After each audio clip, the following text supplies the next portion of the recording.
How's it going? My name is Trey, and for the first time ever, welcome back to JP4Garage, because couldn't say it on the first video, but hey, we made it to 2. There we go. If you're new here, welcome to JP4Garage. Today, we are talking about passion. Everybody has a passion for something. For me, it's motorcycles and creativity. Got stuck for a second there. I have been stifled in those areas. Ooh, C8. Hello, Mr. C8. I kind of want you to just go, bud, but you're not gonna treat me to the exhaust? Rude. Anyways, I've been stifled in those areas. As I said in my last video, this is an outlet for that. Oh, man, I'm off topic already.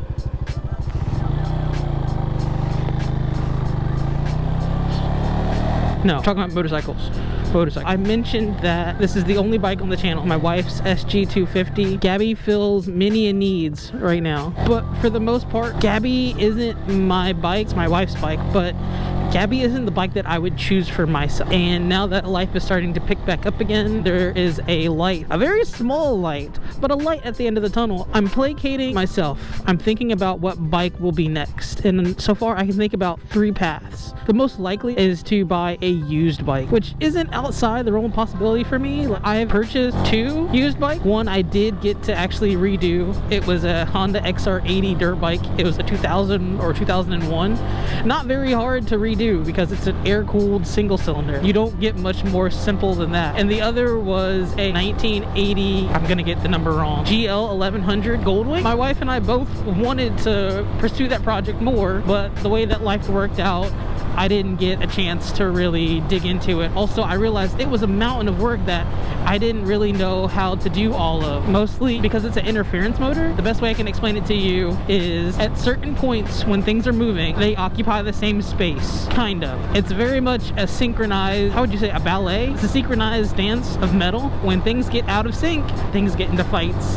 And metal on metal sounds great, like heck yeah, go rock on, but no, metal on metal when it comes to like mechanical stuff, no, not good. But I digress. I've thought about used bikes. Matter of fact, I scroll Marketplace all the time and I came across a really good deal, which was a Honda CBR 1100 XX. If you didn't know, it's Honda's entry into the speed wars back in the 90s. Kind of got just glossed over right after Suzuki released the Hayabusa. You probably know, big old round bike. It's just a rocket. It's a muscle bike that can still handle. They're really popular here on the East Coast. I'm not sure about the West Coast, but it's nothing to see like 5 stretch Busas going down your local road here in Virginia on any given warm Saturday. I like the fact that it is a bike on the bigger side. I don't need a bigger bike. I've also played around with the idea of smaller bikes, but I'm also a bit of a history buff. That's a time capsule, essentially.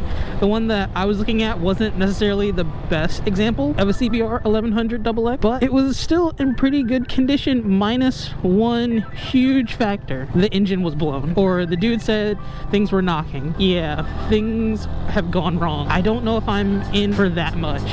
I am very much a backyard mechanic. I know my way around a toolbox. Like I said, I rebuilt an engine for a single cylinder dirt bike, but that is leagues away from a motor like that.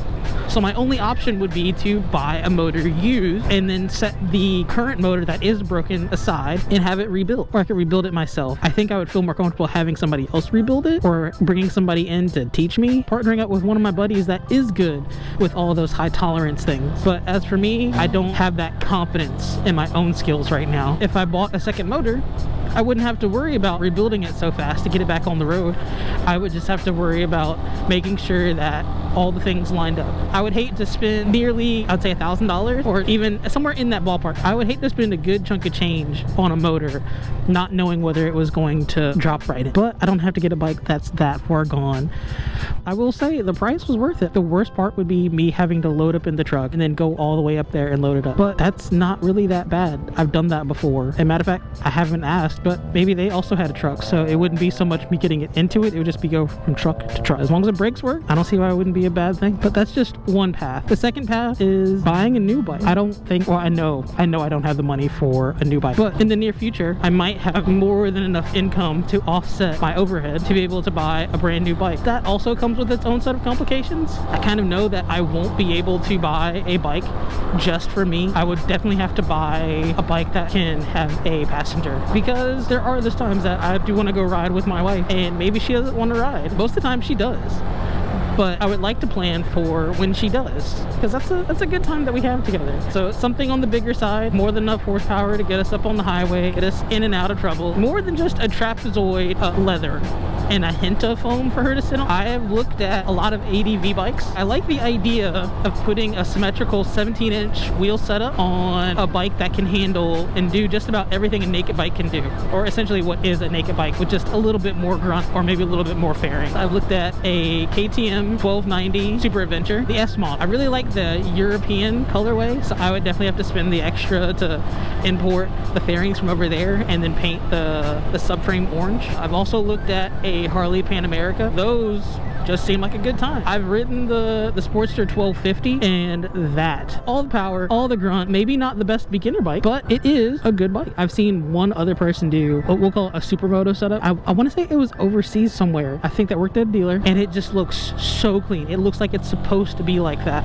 And I know that there's probably a variant or a kit on the way, because there's people that are setting up Pan Americas to run in Moto America. They've got to make money back somehow, so somebody's going to be making a kit at some point. If I can get on the ground floor of that, get a little bit of that clout from being the person who, oh man, that was my idea, I had it before it was cool. So that is another option. Lastly, just because I really can't get the bike out of my head, I have thought about an Indiana Jones-esque adventure trying to find my bike, which currently isn't my bike. I actually don't even know who owns it. I know the guy's name who I sold it to. I do have the records on Facebook, so I can go back and hopefully try to get in contact with him. But I know that not long after I sold him my bike, it was back up on Marketplace for sale. It didn't put me in the best headspace. And this is about in the video last time where we got dark and twisty. We're not getting dark and twisty this time, but I've thought about it. I loved that bike so much. I still love that bike. It's a crazy option, but it is an option for me to just feed into the intrusive thoughts, empty out my 401k, and try to go find my bike.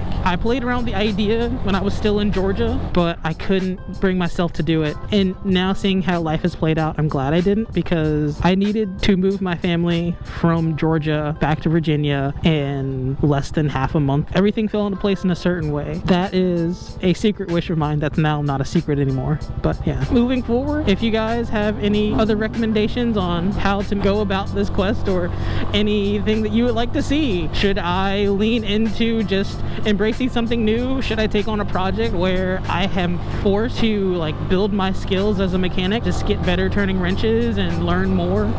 Or should I just lean into the intrusive thoughts and go back and get what I would like to be mine again? I don't think any route is a bad route. No matter what, any route that I go, I'm going to be able to use doing the things that I want to do, which is be able to ride a decent distance, go to track days, be able to daily it, which is, I know, a tall order for a bike, but it's not out of the question. Let me know your thoughts down in the comments below. If you like this video, consider subscribing and share with a friend. Don't feel like you got to. Be cool if you did, but don't feel like you have to. This is JP4Garage. My name is Trey. Thanks for taking this ride with me. I'll see you guys later on. Have a good one.